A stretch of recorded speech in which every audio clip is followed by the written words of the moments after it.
Subscribe करें study with professional classes को और प्रेस करें bell icon for new updated videos के लिए।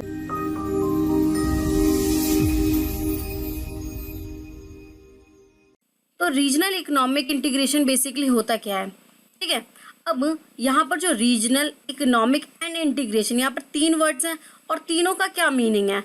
तो सबसे पहले हम बात करते हैं रीजनल की। तो रीजनल का मीनिंग होता है एक पर्टिकुलर एरिया या क्षेत्र, ठीक है। एक क्षेत्र की बात करेंगे, एक एरिया की बात करेंगे हम, ठीक है। इकोनॉमिक मीन्स कि कंट्री आपस में डेवलप करना चाहती है, ग्रोथ करना चाहती है, उसके लिए जब साथ में आती हैं, ठीक है। इकोनॉमिक ग्रोथ की बात करेंगे तो वो होगा हमारा इकोनॉमिक। इंटीग्रेशन का मतलब होता है ऐड करना या जुड़ाव या इकट्ठा करना चीजों को, ठीक है। तो रीजनल इकोनॉमिक इंटीग्रेशन, अब रीजनल इकोनॉमिक इंटीग्रेशन होता क्या है, कुछ कंट्रियां आपस में मिलकर ट्रेड करती हैं, ठीक है। ट्रेड करती हैं जिससे कि उनका ट्रेड इजी हो जाए। उसके लिए वो क्या करती हैं, ब्लॉक्स बना लेती हैं, ब्लॉक्स बना लेती हैं जिसमें बहुत सारी कंट्रियां एक साथ काम करती हैं, ठीक है। वो क्या करती हैं, ट्रेड ब्लॉक्स बना लेती हैं या ग्रुप बना लेती हैं जिसमें वो आपस में मिलकर काम करती हैं। इस तरीके से देखो, एक एग्जांपल यहाँ पर, ये एक सर्कल है, इसमें बहुत सारी कंट्रीज हैं। इन्होंने क्या करा, ग्रुप बना लिया एक, और ग्रुप बनाकर क्या करा, ट्रेड करना इजी कर लिया, ठीक है। ये जो कंट्री है वो ऐसा क्यों करती हैं, पहले हम इसे समझते हैं एक एग्जाम्पल के थ्रू। तो देखो यहाँ एक इंडिया कंट्री है, दूसरी यूएसए है। अब इंडिया क्या करती है, बहुत सारा मटेरियल जो है एक्सपोर्ट करती है यूएसए को, और यूएसए क्या करता है, उसको इंपोर्ट करता है। अब एक कंट्री एक्सपोर्ट कर रही है, दूसरी कंट्री इंपोर्ट करती है। इंपोर्ट क्या होता है कि एक पर्टिकुलर मटेरियल दूसरी कंट्री से मंगाना, और एक्सपोर्ट होता है वो मटेरियल दूसरी कंट्री में भेजना, ठीक है। तो यहाँ पर यूएसए ने क्या करा, इंपोर्ट किया। अब जब इंडिया यूएसए को इंपोर्ट कर रही है तो इंडिया का तो बेनिफिट हो रहा है, उसको क्या मिल रही है, फॉरेन करेंसी रिजर्व्स मिल रहा है। और यूएसए का क्या हो रहा है, आउटफ्लो हो रहा है, वो सारी करेंसी बाहर जा रही है, जिस वजह से यूएसए की जो वेल्थ है, वेल्थ इकोनॉमिक लेवल पे जो उसकी करेंसी है, जब वो कम होगी तो उससे क्या होगा, उस कंट्री की वेल्थ भी कम होगी। अब वेल्थ कम होने से इस कंट्री की क्या होगा, नेगेटिव इम्पैक्ट पड़ेगा, और इसके लिए यूएसए क्या करेगा, टैरिफ लगाना स्टार्ट कर देगा। टैरिफ होता है कि कुछ टैक्सेस लगा देना, कुछ बैरियर्स लगा देना।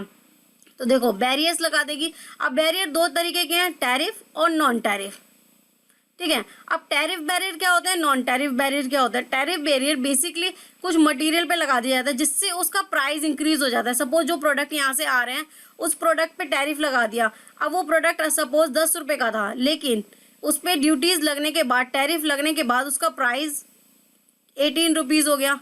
तो जो 8 रुपये लगा वो क्या लग गया, टैरिफ लग गया। अब नॉन टैरिफ क्या होता है, क्वांटिटी पर। सपोज यहाँ से जो है 10 किलो मटेरियल आना था, लेकिन गवर्नमेंट ने डिसाइड किया कि 5 किलो ही आएगा, तो इस तरीके से क्या करना है, नॉन टैरिफ लगा देना। ये अब इतने सारे टैरिफ लगेंगे, सारी चीजें होंगी, तो एक कंट्री दूसरी कंट्री के साथ क्या करेगी, ट्रेड ही नहीं हो पाएगा, और ट्रेड क्या होगा, रुक जाएगा। इंटरनेशनल ट्रेड क्या होगा, रुक जाएगा, क्योंकि दूसरी कंट्री जो है इंपोर्ट ही नहीं करना चाहती, दूसरे से ट्रेड ही नहीं करना चाहती, क्योंकि उनने बहुत सारे टैरिफ लगा दिए। अब ऐसा ना हो सके, ये सारे कुछ ना हो सके, इसके लिए कंट्रियां क्या करती हैं, आपस में मिलकर ट्रेड करना शुरू कर देती हैं। जैसे यहाँ पर अब इंडिया और यूएसए आपस में मिलकर, दोनों कंट्रियां अगर आपस में समझौता कर लें और ट्रेड कर लें, ठीक है, तो क्या होगा, ये आपस में एक दूसरे को ट्रेड जो है बिना टैरिफ के सप्लाई कर सकते हैं, इंपोर्ट कर सकते हैं, एक्सपोर्ट कर सकते हैं। तो यहाँ पर क्या होगा, दोनों को ही बेनिफिट होगा। जिसको जो मटेरियल जो कंट्री नहीं बना सकती वो उसे मिल जाएगा, स्किल्स अच्छी मिलेंगी, ठीक है, और चीपर कॉस्ट में क्या होगा, वो मटेरियल अवेलेबल होगा। तो रीजनल इकोनॉमिक इंटीग्रेशन में कंट्रीज क्या करती हैं, काफी सारी कंट्रीज मिलकर एक ग्रुप बनाती हैं जिसमें वो फ्री फ्लो ऑफ ट्रेड, यानी ट्रेड आपस में फ्री फ्लो, जहां पर कोई ड्यूटी पे नहीं करनी पड़ती, ठीक है।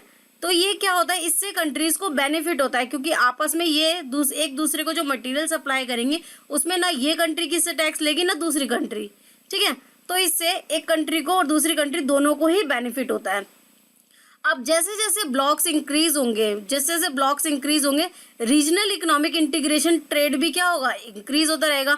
जैसे जैसे जो है ग्रुप्स इंक्रीज होते जाएंगे, वैसे वैसे ट्रेड भी इंक्रीज होगा, और बैरियर्स क्या होंगे, कम होते जाएंगे, क्योंकि फ्री फ्लो ट्रेड हो गया। कोई जो है टैरिफ है ही नहीं, कोई बैरियर्स है ही नहीं, देन इंटरनेशनल ट्रेड क्या होगा, वो इंक्रीज होगा। अब यहाँ पर क्या हो रहा था, इंटरनेशनल ट्रेड क्या हो रहा था, स्टॉप हो रहा था, रुक रहा था। क्यों रुक रहा था, क्योंकि इसने बहुत सारे बैरियर्स लगा दिए, अब यहाँ पर इंपोर्ट ही नहीं हो पाएगा, तो इंटरनेशनल ट्रेड यहाँ पर रुक रहा था। लेकिन अब यहाँ पर ब्लॉक्स बनने से क्या हो गया, इंटरनेशनल ट्रेड स्टार्ट हो गया। ठीक है, तो ये था हमारा रीजनल इंटीग्रेशन, इकोनॉमिक इंटीग्रेशन। इसको एक बार पढ़ लेते हैं यहाँ पर। Regional economic integration. Regional economic integration can be defined as an agreement between group of countries in a geographic region to reduce, ultimately remove tariff or non-tariff barriers to free flow of goods, services and factor of production between each other. तो मैंने अभी आपको यही बताया था कि एक country दूसरी कंट्री के साथ क्या करती है, आपस में मिलकर ये क्या करते हैं, एक एग्रीमेंट साइन कर लेते हैं और कहते हैं कि हम आपस में ट्रेड करेंगे, फ्री फ्लो। ठीक है, जहाँ पर कोई भी बैरियर्स नहीं होंगे, जहाँ पर कोई भी बैरियर्स नहीं होंगे, कोई भी टैरिफ नॉन टैरिफ बैरियर्स नहीं होंगे। ठीक है, goods and services and factor of production between each other, जो भी फैक्टर्स हैं, जो भी गुड्स हैं, वो सब कुछ आपस में जो होगा वो फ्री फ्लो होगा with the objective of free movement of goods and services. इनका एक ही ऑब्जेक्टिव होता है कि जो मूवमेंट्स ऑफ गुड्स है वो क्या हो, फ्रीली हो सके। Also group also known as trading blocks. अब इन ग्रुप्स को हम क्या बोलते हैं, इन ग्रुप्स को हम ब्लॉक्स भी बोलते हैं। ठीक है, ट्रेडिंग ब्लॉक्स भी बोलते हैं, जिसमें आपस में कंट्रियां इकट्ठा होती हैं इसलिए कि आपस में वो व्यापार कर सकें और जो भी उन्हें प्रॉब्लम्स फेस हो रही है वो प्रॉब्लम फेस ना हो सके। ठीक है, इसके लिए कुछ कंट्रियां मिलकर आपस में व्यापार करने के लिए, कि जिससे कि एक कंट्री दूसरी कंट्री पे टैरिफ ना लगा सके और आप इजीली व्यापार कर सके, इजीली ट्रेड कर सके। ठीक है, जो कंट्री जो मटेरियल सबसे एफिशिएंटली बना सकती है वो क्या करे, दूसरी कंट्री को दे, और जो दूसरी कंट्री बना सकती है वो उस कंट्री को प्रोवाइड करे। ठीक है, इससे क्या हो, आपस में ट्रेड अच्छा हो सके।